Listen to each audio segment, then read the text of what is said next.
Blog Talk Radio. Hello, this is Call Talk for Wednesday, October 14th.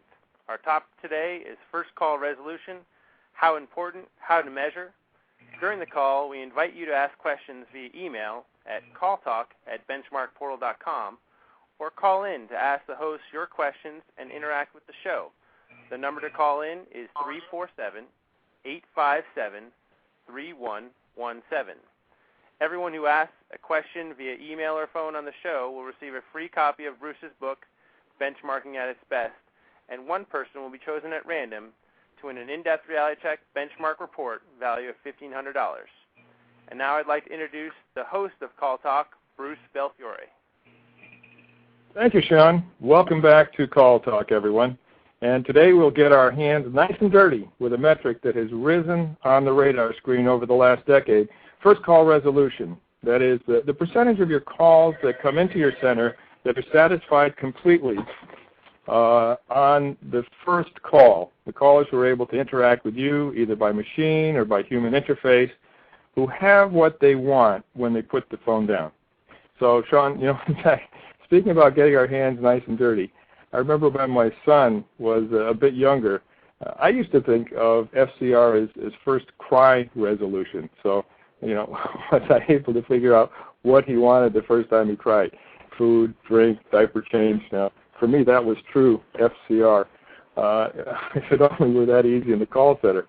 And, of course, that got me thinking on a bunch of other acronyms. AHT was average happy time, or the time in between those cries, or ASA, which was the average sleep allowance. And that was the time my wife and I got to sleep in between feedings at night. Well, anyway, today we get to delve into FCR for some really good reasons, because the goals of FCR include better agent performance, increased caller satisfaction, lower operational costs. All of these are really big medicine in today's competitive, resource-strapped call center environment. And to talk to us about that today is my guest, J.R. Hardenberg, who's an experienced industry expert who really has done it all in our industry. And, in fact, yesterday I was talking to somebody, and I called him the A-Team, not just because he spent over 2.5 decades with AT&T in numerous roles, but because he really has had measurable impact on call center operations in management and consultant roles for clients like Verizon, British Telecom, American Express, as well as many small and medium-sized companies in the U.S. and elsewhere. So the other thing I'd like to do also is to thank everyone who participated in our 1-minute survey on first contact resolution. Really, the results have been pouring in, very high participation, and JR will be talking about those results on this call. So without further ado, let me introduce and welcome J.R. Hardenberg. Over to you, J.R. Thank you, Bruce, and thanks to those that have joined us today to go over first contact resolution. And what we'd like to do is just start with some of the goals for FCRs. We'll use the acronym for your typical call center, and that includes better agent performance, increased caller satisfaction, and lower operational costs. These are the classic call center sound bites that many people use, but we now have some really good current data to back them up. And what I'd like to do is share some of that preliminary data by going over some of the questions that you were asked in the survey. First, how do you measure first call resolution? 25% of the people measure FCR via a post-call survey. They essentially ask, was your question answered or your issue resolved? As I said, 25% of the people use that mechanism. 5% of the people track customer telephone numbers, or ANIs. And if it's a discrete ANI and they don't return to the system within a predetermined amount of time, they consider the call resolved. And we'll go over that a little bit later in this call.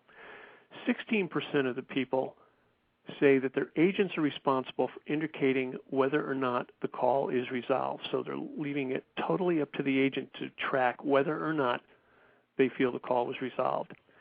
16% of the respondents track each ticket opened and closed. Those are mainly used for technical support.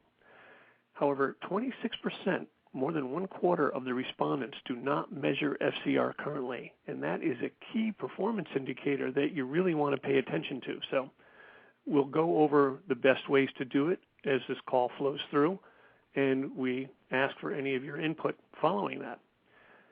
One of the other questions that we asked on our 1-minute survey was, do you feel that your method for measuring first call resolution is accurate for the type of calls that your center handles? The answers were split. 49% said yes, they feel the method for measuring FCR is correct. 51% said no. For those of you that don't feel that your method for measuring is correct, I think you're going to enjoy this call in terms of what we have to offer. Let's move on to both proactive and reactive approaches for measuring FCR. One very proactive way is during the actual interaction to have the agent pose the final question, have I resolved all your issues? Now, this can be either tagged by the agent themselves, it can be captured through a quality review or an agent log sheet. Post-call IVR surveys with the same question plus 4 others on agent effectiveness, as indicated 25% of the people in our survey did, is another and probably the 2 best proactive ways of measuring FCR. Now, as I mentioned earlier, some people, I believe it was 5%, look at an ANI database and the call statistics associated with them to find out if the people call back the same or the next day for the same reason. Now, you have to be careful not to have too much time between the ANI screens. For example, if you're looking at ANI screens within 30 days, that could be too long because the caller can be contacting you for completely separate issues. Best practice is that calls placed within 48 hours are usually a good candidate to measure FCR. And Bruce, you wanted to dive into some best practice discussions right now? I guess so. What we'd like to do is look at the correlation between a higher first contact resolution rate and the following key performance indicators, and this is according to a MetricNet study that was just conducted. What they found is that caller satisfaction increases. That makes a whole lot of sense. If you're not having to call back for a good reason, you're going to be happier. They also found that the cost per call goes up, and cost increases as FCR increases because call handling time increases as well, because obviously the agent is spending more time on the dialogue, doing some probing, asking some questions, and asking that follow-up proactive question, have I resolved all your issues? Another thing that increases is agent training hours, because agents have to learn how to probe for resolution issues. That makes complete sense. Now, as we move on to best-in-class FCR metrics, if you have 87 to 90% first contact resolution, that is considered best-in-class performance. Once again, 87 to 90% of the calls that come into your center are resolved on that first contact is considered best-in-class. Now let's delve into some best practices as well. The first best practice is agent training that's focused on listening skills, probing for issues, and confirming resolution. The second best practice is agent inquiries with callers about visits to self-service channels for information prior to a purchase decision or a service request.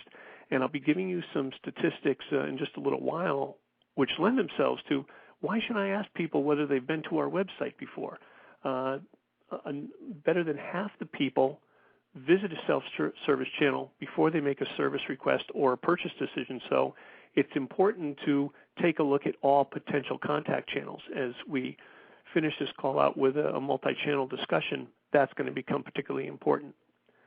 Yeah, I imagine, JR, that it's important to have that kind of quality of service and that focus on first contact resolution across all channels. So good, we'll look forward to that. Yeah, we'll get into some statistics on that as well, Bruce.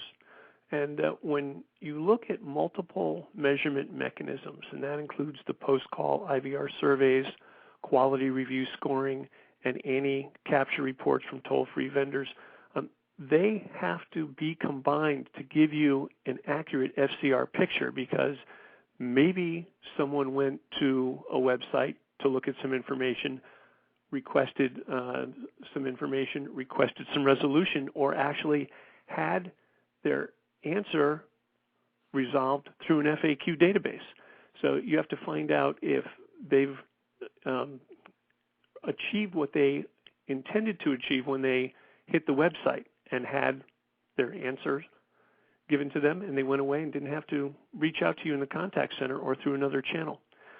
Mm-hmm. Another best practice is an agent incentive plan for attaining an FCR goal. Once again, I said a best practice goal is an 87 to 90%. If you put agent incentives in place for attaining that goal, you'll notice some agent behavior changing in terms of ensuring that they ask that last question of, have I resolved all your issues, or is there anything else I can do?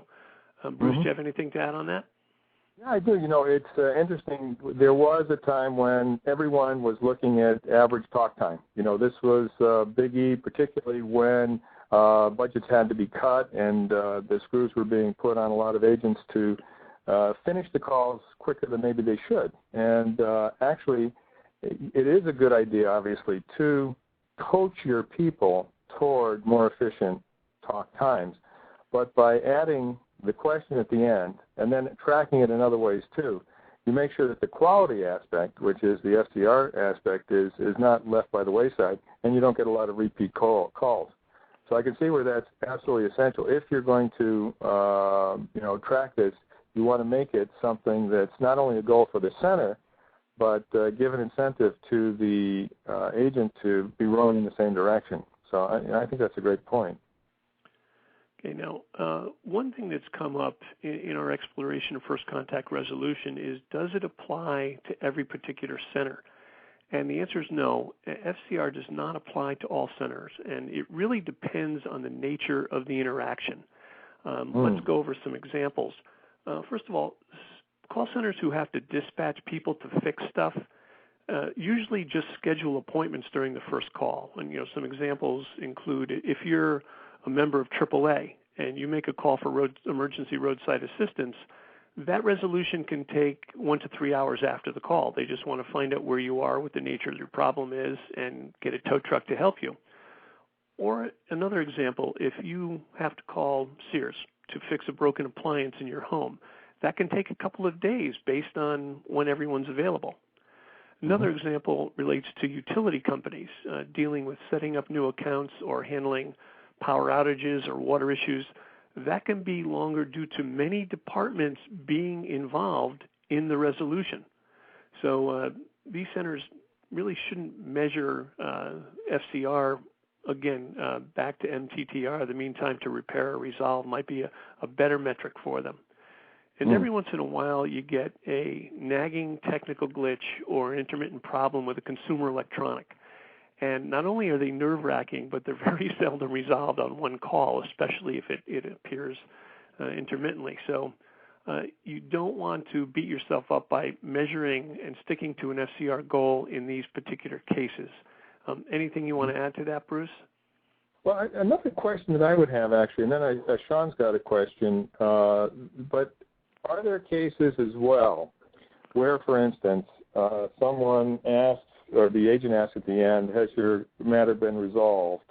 And the person says, yep, it's been resolved. Then they put down the phone, and they're back, some hours later because they thought of something else or because it really hasn't been totally answered.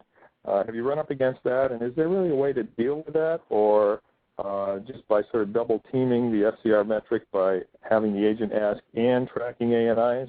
Or what are your thoughts on that, JR? Well, those tend to be exceptions rather than mainstream activities.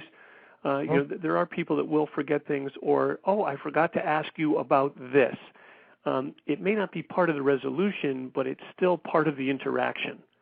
What you have to do is, don't hold yourself to an impossible to meet standard by trying to treat every particular exceptions, because you don't design a program or revise a process to meet every single exception. But more importantly, pay attention to what the mainstream activities are, and are the agents doing diligence by asking the question at the end? Are the quality teams that are reviewing the calls ensuring that the agents are following that script and at least giving people an opportunity to say, yes, you've answered all my questions, or no, there's something else, because then you're covered.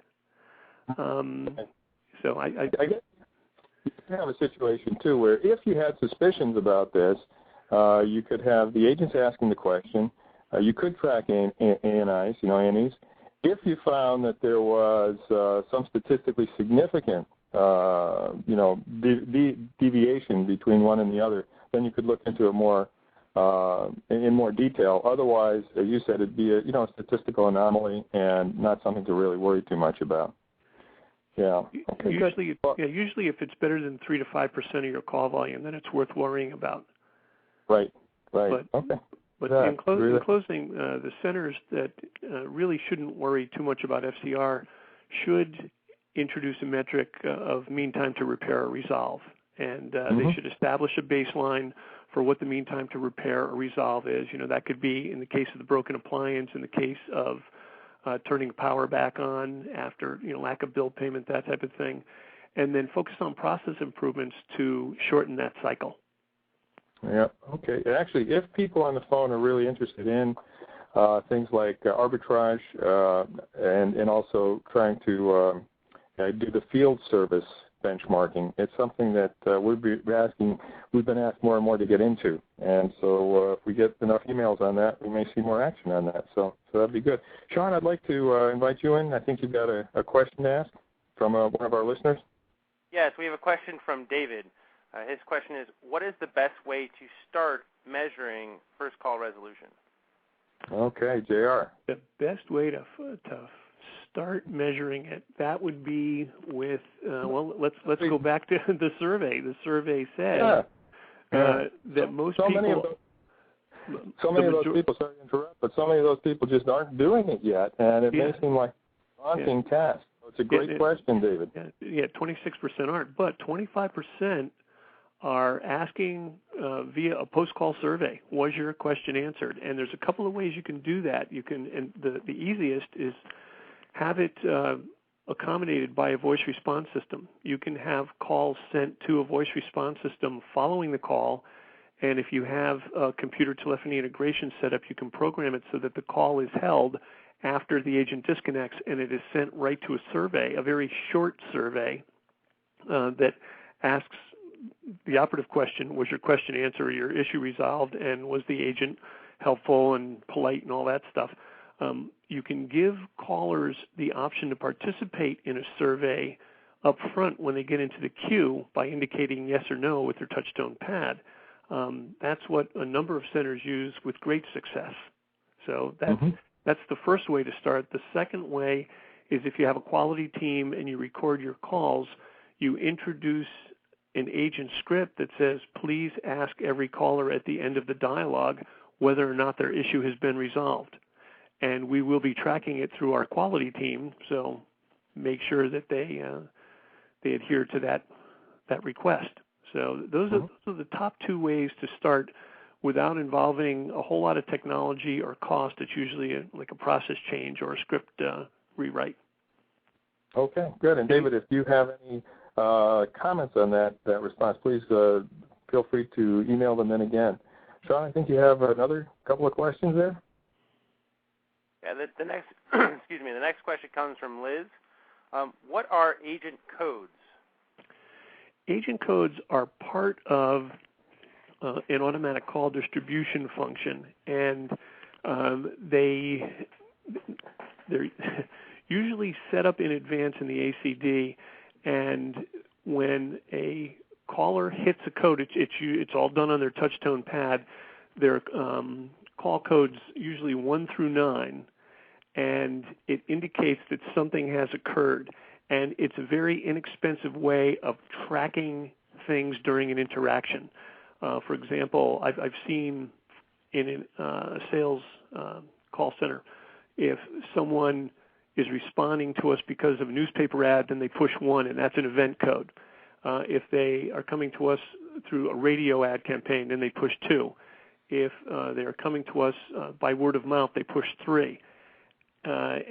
Those are event codes that are captured by the agent on their keypad, their dial keypad, and then they're collated by the ACD and presented to the management team to find out how the different advertising vehicles were effective or not. You can do the exact same thing with an agent code as to whether or not their issue was resolved. Was their issue resolved on this call, or do they have to go get more information, or do they have to pass it off to another department for resolution? If that's the case, 1 for yes, 2 for no. Mm-hmm. Okay, great. Sean, I think you've got some more questions there, so let's keep them coming since we still have some good time here. Okay. The next question comes from Monica. Can you also measure first call resolution by having a survey on the website to determine if your website was helpful?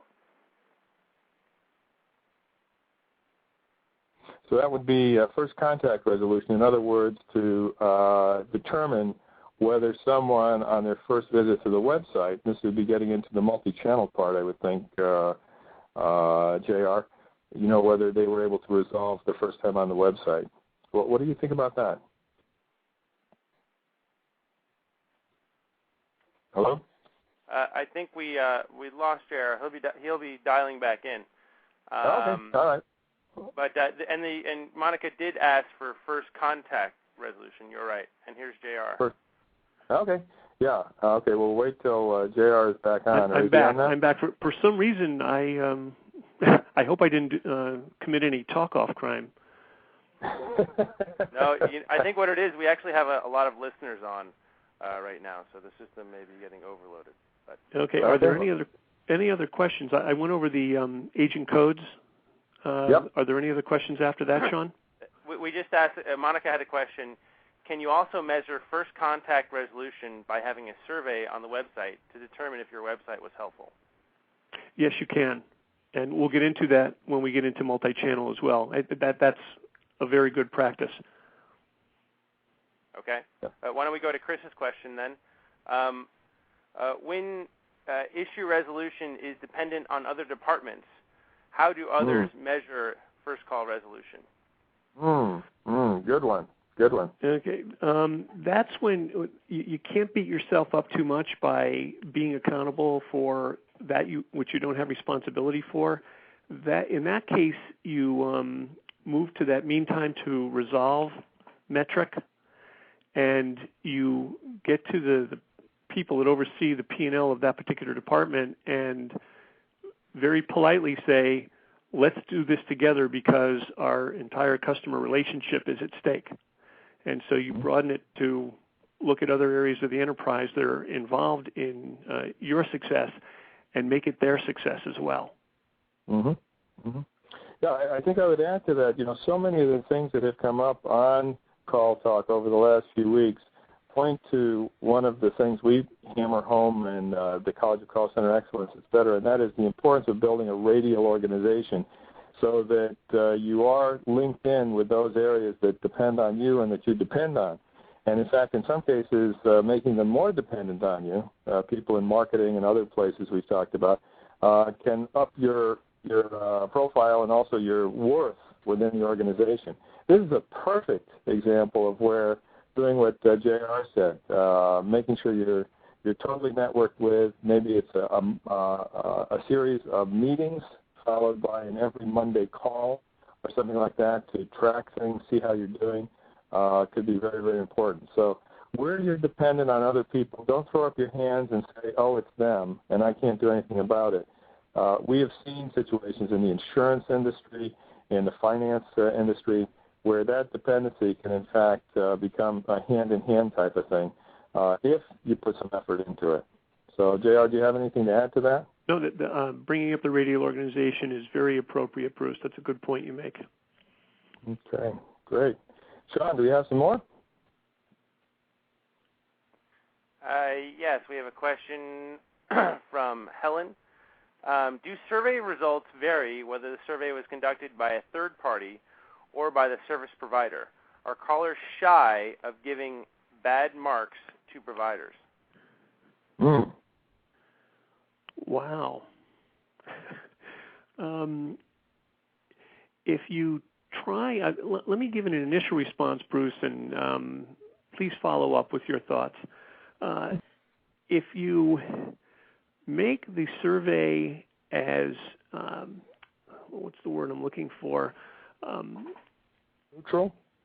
Neutral, that's it. If you make it provider neutral, and even if it's done immediately following call by the provider's IVR, there has to be a certain amount of sincerity by the provider to know that they're going to take corrective action on the input that they receive. I think people are less and less shy these days about rendering an opinion, especially if they felt that they've been wronged. I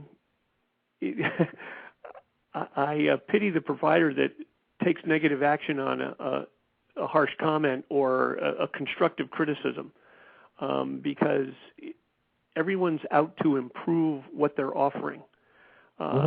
This is just one mechanism for doing that. Whether it's done by an independent or done by the provider itself, I don't see any ramifications in either way. Usually there's a delay in having someone outside do it rather than doing it immediately, proactively, and in-house. Sometimes your opinions can soften over time. Sometimes people forget what the interaction was like if there's too much of a delay, like a follow-up email survey within a week type of thing. Yep. But that's just my opinion. Bruce, what do you feel? I think so, and absolutely the quicker the feedback that you get, the better and more credible it is. We're very big on, post-call, immediate post-call surveys of some sort or another. And one of the things, if you do feel that you're getting a bit of that, let's say, disturbance in the results because people are hesitant to be critical, then you can preface things by saying, in order to help us get better. So in other words, not because we're going to punish somebody or we're going to run out and try to fire 5 people, but instead, if you could say, in order to help us to improve our service, please be honest with us or please give us some inputs, then I think you'll get good inputs. I think there is some variation depending on, there is definite variation depending on personality type, and even some variation depending on region of the country or countries in the world. We did a study in Europe that showed that the Northern Europeans tend to be tougher in general than the Southern Europeans. But there's going to be some of that. But what you're doing is you're inviting good critique that you can actually then take action on and coach people and get better. So, I think that's the way you do it. Tell people up front, in order to help us get better, please give us, the input that we're looking for. Okay, well, good. JR, we, at this point, I think, would love to hear a little bit more about the multi-channel world that we're getting into and what your thoughts are with regard to that. We have a few minutes left, and that is the appropriate thing to go into. You really have to measure first contact resolution at the other channels that customers are using. Now, we have some research from ICMI that indicated that greater than 50% of all phone contacts have a self-service interaction either before or after the call. And 25% of the web browsers are using a subsequent full-service channel, either a call center or a store, to complete a transaction. So they're doing the research, and then they're getting hold of a call center or walking into a store to actually look, feel, and touch at what they want to buy and make the transaction complete. There's some other findings as well, that a cross-channel view by customer is probably the best way of defining a 360-degree relationship. And that gets back to the earlier point, I believe it was Melanie, who said, is it appropriate to put first contact resolution survey on a website? Not only is it appropriate to do that, but it's appropriate to measure whether people are visiting the website, getting resolution, or going to another channel in search of resolution of a particular issue or to complete a transaction. And there's another way is to define the entire book of business that a customer has with you. As long as you have a fully functioning customer information file, which indicates not only their profile information, but the history of transactions that they have with you, either through a call center or through a website or through a brick-and-mortar store, you can take a look at that particular book of business and find out, are they being resolved regardless of how they interact with us? And don't forget, in in a retail environment, several channels are typically used that lead to a decision, as I just indicated by some of the surveys. But experiences can differ from agent to agent and from channel to channel, which is why you have to look at every particular touch point or interaction point and measure how effective it is. If you can successfully measure FCR across channels, it lets you know which channel is performing better. And it also tells you which channel has to improve at resolving customer issues. For example, the call center might be great at resolving any issue because they have access to a knowledge base and they can solve caller issues and they go away happy. You might have a website that has a limited FAQ database. And so people go there and they plug in the search through the search engine looking for an answer or resolution. If it's not exactly what they want, they get frustrated and they launch a call to the center. So that's two touch points that are impacted. Only one actually resolved the issue. So there are three measures that are needed: overall first contact resolution with an agent, and first contact resolution with a self-service channel. And that is currently lacking in a lot of different centers. So it's tough. And there's only one more metric that I want to leave you with from our study, and that is, do you know how first call resolution compares with the average of your industry peers? And 22% said yes, they know how we're doing compared to our peers, but 78% said no, that they didn't. So it's time to start focusing on what the benchmarks are and how you stack up. And I think that brings us to the end of our 30 minutes together. I want to thank you for your participation. I hope it was time well spent for you. And I'll turn it back over to Bruce and Sean. Okay, thanks very much, JR. Boy, that was a good point there made at the end. And Sean, maybe you could say something about how everybody really on this call and around can get their comparative FCR compared to their industry just by benchmarking. So, JR, thanks very much. A lot of great insights there. We really appreciate having you on. And with that, I'll just hand things over to Sean. Thanks very much, everybody, for participating. I wanted to thank our co-host, J.R. Hardenberg, for all his great insight today. Thank you for all the questions that came in from the participants. It was a great show. Don't forget, you can sign up for our reality check or in-depth reality check to see how your first call resolution compares to peers in your industry. Our winning topic for next show is service level. Does the old 80-20, 80% of calls handled in 20 seconds still apply to everyone? That'll be the topic for our show on October 28th. We look forward to having you join us. And the winner of the in-depth reality check today is Chris. Chris, you chatted in your question. If you could send an email with your contact information at calltalk@benchmarkportal.com. We'd like to get you your in-depth reality check. And thank you, everyone, for attending our show today. Have a great day.